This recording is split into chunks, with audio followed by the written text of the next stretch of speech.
Γεια σου, είμαι ο Βασίλης και αυτό είναι ένα δωρεάν βίντεο από το κανάλι μου στο YouTube. Στο βίντεο αυτό θα σου δείξω τη δυνατότητα του Excel που ονομάζεται γρήγορη συμπλήρωση ή flash fill στα αγγλικά. Είναι μια από τις δυνατότητες εκείνες που όταν δεν ξέρεις ότι υπάρχουν, όταν τις μαθαίνεις, που ελπίζω ότι θα τη μάθεις τώρα για πρώτη φορά, θα πεις πώς ζούσα και πώς δούλευα χωρίς αυτή τη δυνατότητα. Η δυνατότητα flash fill είναι ένα από τα σημεία, ένα από τα εργαλεία τα οποία δείχνω και στη σειρά μαθημάτων μου για το προχωρημένο επίπεδο του Excel και φυσικά πολύ περισσότερα πράγματα εκεί πέρα και νομίζω ότι θα δεις και θα καταλάβεις μέσα από αυτό το πολύ απλό παράδειγμα πώς οι γνώσεις προχωρημένου επίπεδου μπορούν να σε βοηθήσουν στην καθημερινή σου δουλειά να κάνεις τα πράγματα πολύ πιο γρήγορα και πολύ πιο αποδοτικά. Αν θέλεις να βλέπεις περισσότερα τέτοια βίντεο κάθε εβδομάδα, μπορείς να γραφτείς πατώντας το κουμπί εγγραφή που πρέπει να βρίσκεται κάπου εδώ πέρα κάτω δεξιά στην οθόνη σου και κατόπιν πατά και το καμπανάκι που θα εμφανιστεί για να σου έρχεται ειδοποίηση. Αν σου αρέσει αυτό το βίντεο, πατά το like ή κοινοποίησέ το να το δουν και οι φίλοι σου. Επίσης, μπορείς να γράψεις ένα σχόλιο και να μου προτείνεις τι άλλο θα ήθελες να δεις τις επόμενες εβδομάδες. Πάμε λοιπόν να δούμε τι είναι αυτή η γρήγορη συμπλήρωση που τόσο πολύ την έχω εκθιάσει και αν ανταποκρίνεται, περνάει τον πύχη που έχω θέσει για το ότι είναι ένα εκπληκτικό εργαλείο. Εδώ λοιπόν έχω μία λίστα με δεδομένα. Σε αυτή λοιπόν τη λίστα δεδομένα θέλω να πάρω το πρώτο μέρος, το 69 ή το 42 κτλ. Βέβαια, σε ένα άλλο βίντεο έχω δείξει πώς μπορεί να γίνει διαχωρισμός δεδομένων όταν υπάρχουν τελείες ή οτιδήποτε ενδιάμεσα. Βέβαια, η γρήγορη συμπλήρωση στο βίντεο κάνει τα πράγματα πολύ πιο εύκολα και κάνει πολύ περισσότερα από ό,τι κάνει το άλλο εργαλείο. Βέβαια, και εκείνο έχει την χρησιμότητά του, αλλά είναι διαφορετικό πράγμα. Λοιπόν, εδώ το μόνο που χρειάζεται είναι σε μια διπλανή στήλη, όχι να αφήσω κενό, εδώ να μην υπάρχει κενό δηλαδή ενδιάμεσα, εδώ λοιπόν, να γράψω αυτό που θέλω. Θα γράψω 69 και Enter και από την καρτέλα δεδομένα. Θα πάω εδώ στα εργαλεία δεδομένων, υπάρχει το κουμπί το οποίο ονομάζεται γρήγορη συμπλήρωση και βλέπω κιόλας ότι η συντόμηση είναι Ctrl-E στο πληκτρολόγιο. Θα τη χρησιμοποιήσω πολύ για να μην πατάω το κουμπί κάθε και λίγο. Πατάω λοιπόν τη γρήγορη συμπλήρωση εδώ πέρα και αυτόματα κατάλαβα ότι για να γράψεις 69 εδώ, τι θες το αντίστοιχο για τα υπόλοιπα. Εδώ πέρα είναι το 1, εδώ είναι το 59 και μου βγάζει το αντίστοιχο εδώ πέρα. Λοιπόν, Ctrl-Z δύο φορές για να φύγουν αυτά. Εδώ τώρα έχω αγγλικούς χαρακτήρες. Ο πρώτος είναι O. Άρα λοιπόν, αν γράψω στα αγγλικά O και πατήσω Enter, Ctrl-E στο πληκτρολόγιο και πήρα όλους τους ενδιάμεσους χαρακτήρες. Εδώ, προσέξτε στην φόρμα, στη γραμμή τύπων, είναι κανονικά τα δεδομένα, έτσι. Δεν υπάρχει κάποια φόρμουλα οτιδήποτε. Απλώς πήρε τα δεδομένα από μέσα και μου τα έβαλε εδώ. Αντίστοιχα, θα μπορούσα και εδώ πέρα δίπλα να πω ότι θέλω το 69 σκέτο, 69 Ctrl-E και παίρνω τα υπόλοιπα δεδομένα. Ή μπορώ να έρθω εδώ πέρα και να πω ότι θέλω έναν συνδυασμό. Θέλω O.895 και Enter, Ctrl-E και παίρνω το συνδυασμό των συγκεκριμένων. Άρα λοιπόν μπορώ να πάρω συνδυασμό αυτού του είδους. Αυτό είναι ένα πολύ απλό πράγμα το οποίο ίσως να ξέρεις να το κάνεις με το διαχωρισμό των δεδομένων ήδη και απλώς εδώ πέρα γίνεται πολύ πιο γρήγορα. Για πάμε να δούμε όμως και τι άλλο μπορεί να γίνει εδώ πέρα. Λοιπόν, θα πάω λοιπόν στο επόμενο κελί. Εδώ πέρα δεν υπάρχει διαχωριστικό, δεν υπάρχει τελεία, κόμμα ή οτιδήποτε.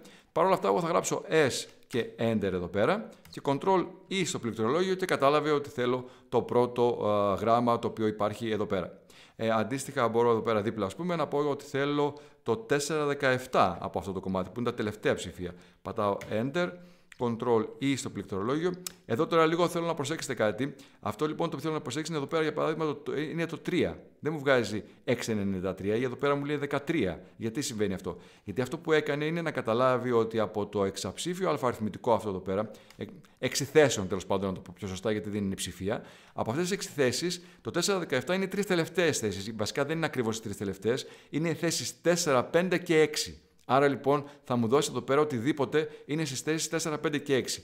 Εδώ που έχω ένα τετραψήφιο αλφααριθμητικό, μάλλον 4 θέσεων αλφααριθμητικό, η θέση 4 είναι ο αριθμός 3. Η πρώτη θέση είναι το L, η δεύτερη θέση είναι το 6, η τρίτη θέση είναι το 9, η τέταρτη θέση είναι το 3. Δεν έχει άλλα, οπότε βάζει το 3. Αντίστοιχα εδώ πέρα βγάζει το 13 γιατί έχω τέταρτη και πέμπτη θέση και πάει λέγοντας. Οπότε μπορεί να λειτουργήσει και με αυτήν την λογική και φυσικά μπορεί να κάνει και συνδυασμούς. Δηλαδή θα μπορούσα να γράψω S86 εδώ πέρα και να πατήσω Enter. Ctrl-E στο πληκτρολόγιο μου βγάζει τα πρώτα 3 όπως τα έχω βάλει. Και αντίστοιχα μπορεί να λειτουργήσει με αυτό. Λοιπόν, πάμε στο επόμενο. Εδώ έχω λοιπόν ένα αλφαριθμητικό, ένα γνωστό λάθος που υπάρχουν τα δεδομένα όλα μαζί και θέλω να τα διαχωρίσω. Θέλω να πάρω μόνο τις οδούς. Άρα λοιπόν εδώ πέρα τι μπορώ να κάνω? Να γράψω απλούστατα οδός ερμού. Δηλαδή να του δώσω να καταλάβει ότι αυτό είναι που θέλω και Enter. Ctrl-E στο πληκτρολόγιο και πήρα όλες τις οδούς κατευθείαν χωρισμένες από κελί σε κελί. Είναι διαφορετικά δεδομένα εδώ πέρα.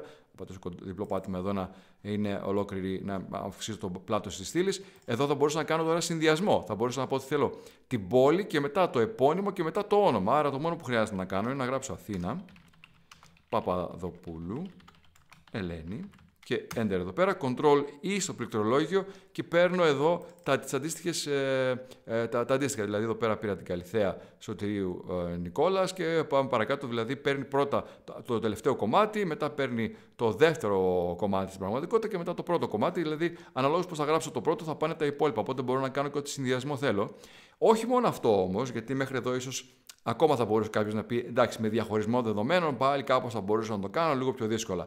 Μπορεί να κάνει και συνένωση, μπορεί να κάνει το ανάποδο. Δηλαδή, θα έρθω εδώ πέρα στο E4, το φύλλο. Εδώ λοιπόν τα δεδομένα μου είναι ήδη διαχωρισμένα και εγώ θέλω να πάρω εδώ αλφαριθμητικά τα οποία έχουν ένα συγκεκριμένο συνδυασμό. Μπορώ λοιπόν εδώ πέρα να πω ότι θέλω Αθήνα, κενό, Παπαδοπούλου. Πρέπει να το γράψω σωστά γιατί αλλιώς δεν το έχω καταλάβει. Και να πατήσω Ctrl-E στο πληκτρολόγιο, οπότε τώρα στην πραγματικότητα μου συνένωσε τα δεδομένα με αυτόν τον τρόπο. Βλέπω λοιπόν εδώ πέρα ότι παίρνω τα αντίστοιχα δεδομένα επειδή κατάλαβε τον τρόπο με τον οποίο θέλω να το κάνω.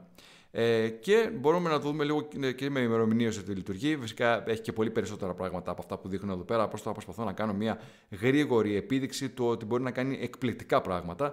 Εδώ λοιπόν στις ημερομηνίες το εύκολο είναι να πω ότι θέλω μόνο το έτος. Οπότε αν γράψω 2025 εδώ πέρα, Enter, Ctrl-E. Οπότε βλέπω ότι παίρνω όλα τα έτη. Να πατήσω, μάλλον δεν θα το κάνω ανέρεση. Αν γράψω 10 εδώ και πατήσω Enter και πατήσω Ctrl-E. Εδώ βλέπω ότι μου έβγαλε την ημέρα, δηλαδή το πρώτο κομμάτι. Εδώ είναι 10 και ο μήνας και η ημέρα. Αν θέλω τώρα να πω ότι ξέρεις κάτι, δεν ήθελα την ημέρα, ήθελα το μήνα, μπορώ να του δώσω περισσότερα δεδομένα, δηλαδή να πατήσω, μάλλον δεν θα πατήσω Ctrl-Z. Εδώ λοιπόν να γράψω 10, θα πάω από κάτω με Enter και θα γράψω πάλι 10. Τώρα δηλαδή σαν να του λέω ότι ξέρεις κάτι, δεν συνδύασε λίγο αυτά τα δύο με αυτά τα δύο και πες μου τώρα τι βγάζεις, Ctrl-E στο πληκτρολόγιο, ήθελε τελικά το μήνα. Οπότε πήρε το μήνα από ενδιάμεσα. Οπότε στην πραγματικότητα μπορώ να γράψω και περισσότερα από ένα πράγματα, ώστε να του δώσω ένα pattern το οποίο να είναι ακόμη καλύτερο σε αυτό που θέλω και έτσι να καταλάβει τι ακριβώς είναι που ζητάω. Όπως είπα και πριν, η γρήγορη συμπλήρωση έχει πολύ περισσότερα πράγματα. Εδώ μια μικρή επίδειξη προσπάθησα να κάνω και νομίζω ότι σίγουρα θα έχετε δει πολλά πράγματα τα οποία μπορείτε να κάνετε στην καθημερινότητά σας μόνο με αυτά τα απλά εργαλεία. Φανταστείτε τι ακόμα μπορείτε να κάνετε παρακολουθώντας τη σειρά του προχωρημένου επίπεδου για το Excel που έχει μέσα απίστευτα πράγματα για το τι μπορεί να κάνει αυτό το φανταστικό εργαλείο που ονομάζεται Excel. Σε αυτό το σημείο το βίντεο έφτασε στο τέλος του. Αν σου άρεσε, πάτα το like, κοινοποίησε το να το δουν και οι φίλοι σου και φυσικά μπορείς να γράψεις ένα σχόλιο και να μου προτείνεις τι άλλο θα ήθελες να δεις τις επόμενες εβδομάδες. Σε ευχαριστώ πολύ που παρακολούθησες αυτό το βίντεο.